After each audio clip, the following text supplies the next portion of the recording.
இலங்கையில ஒரு புதிய நடைமுறை ஒன்றை அமுல்படுத்துவதற்கான ஆலோசனைகள்ல அரசாங்கம் இறங்கியிருக்கிறது. ஒரு புதிய சட்டத்தை கொண்டு வரப் போகிறார்கள். இன்றைய நாள்ல நீதி அமைச்சர் ஹரிச நாணயக்கார இந்த விடயத்தை சொல்லியிருக்காரு.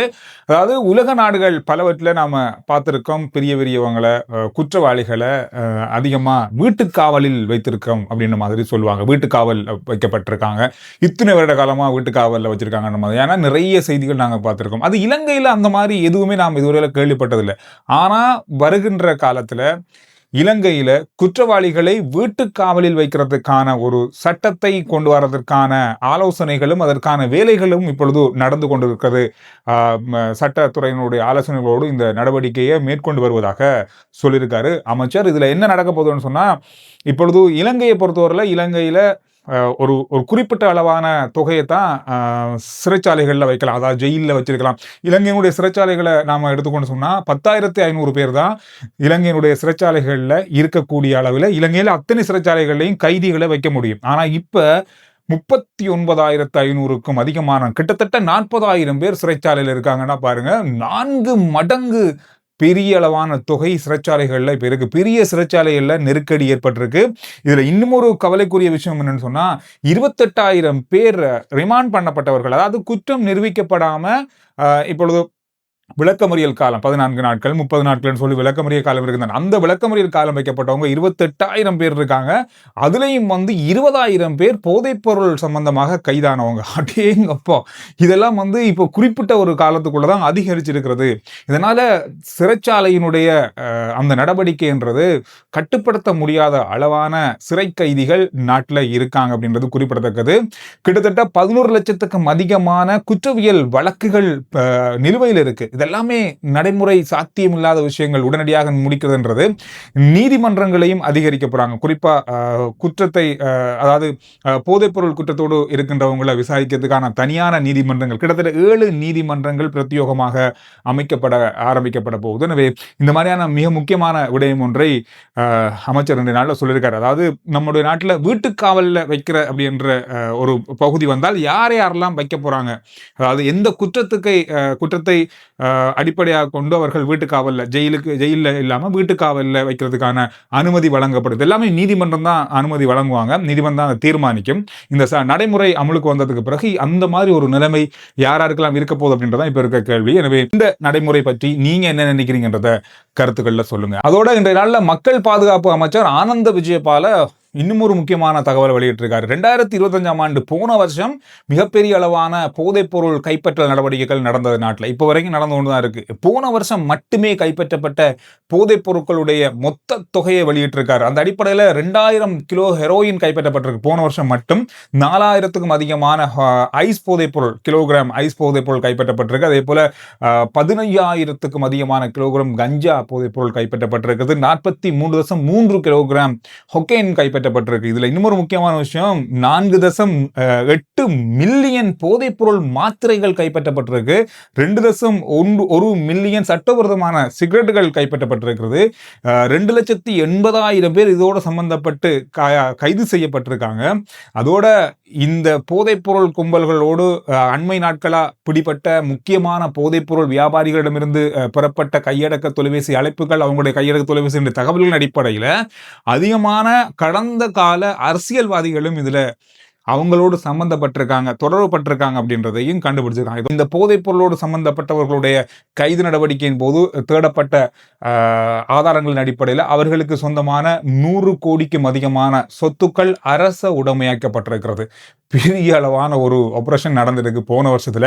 இந்த வருஷம் இப்ப ரட்ட எக்கட்ட அப்படின்ற ஒரு போதைப்பொருள் ஒழிப்பு திட்டம் நடந்து கொண்டிருக்கிறாங்க. இதுல இதுவரைக்கும் ஆரம்பிக்கப்பட்ட ஜனவரி மாதத்திலிருந்து இதுவரைக்கும் 99,000 பேர் இது தொடர்பாக கைது செய்யப்பட்டிருக்காங்க. பெரிய தொகை. அதாவது போன வருஷத்துல மட்டுமே 2,81,000 போன 12 மாசத்திலேயே. ஆனா இந்த 2 மாதம் முடியல 99,000 பேர் கைது செய்யப்பட்டிருக்காங்கடா பாருங்க.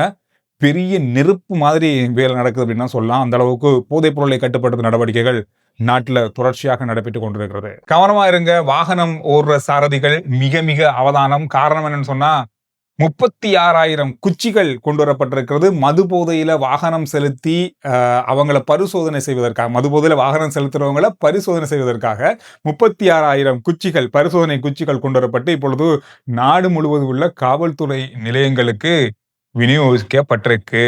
பாராளுமன்ற உறுப்பினர் நாமல் ராஜபக்ஷ அவர்கள் ஆக்ஸ்போர்ட் மற்றது கேம்பிரிட்ஜ் பல்கலைக்கழகங்கள்ல உரையாற்றுவதற்கான ஒரு நிகழ்வு ஒன்றுல உரையாற்றுவதற்காக அழைக்கப்பட்டார்.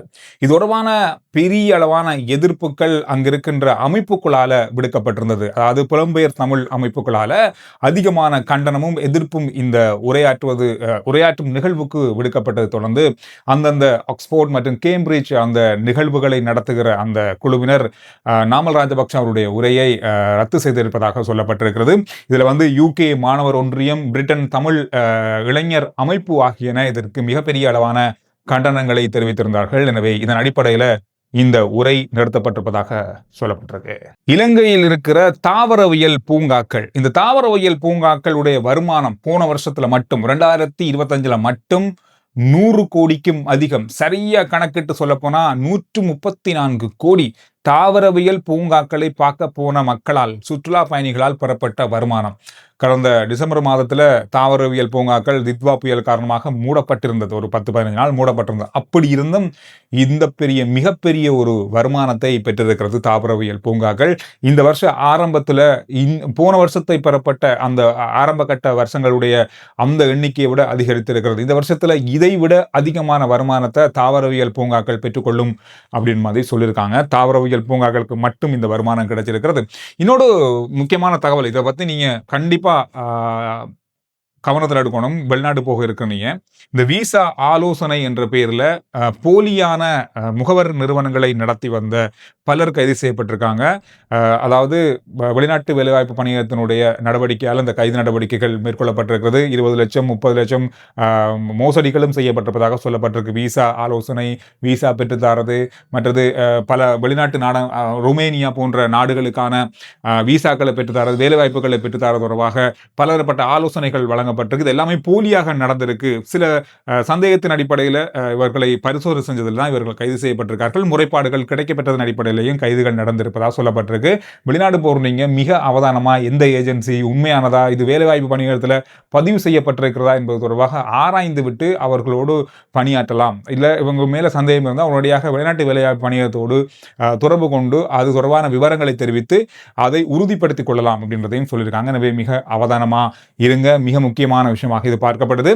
இந்தியா டெல்லியில இடம்பெற்ற AI உச்சி மகாநாட்டில் கலந்து கொண்ட ஜனாதிபதி அனுரகுமார் திசாநாயக் அவர்கள் இன்றைய நாளில் இந்திய பிரதமர் நரேந்திர மோடி அவர்களை சந்தித்திருக்காங்க.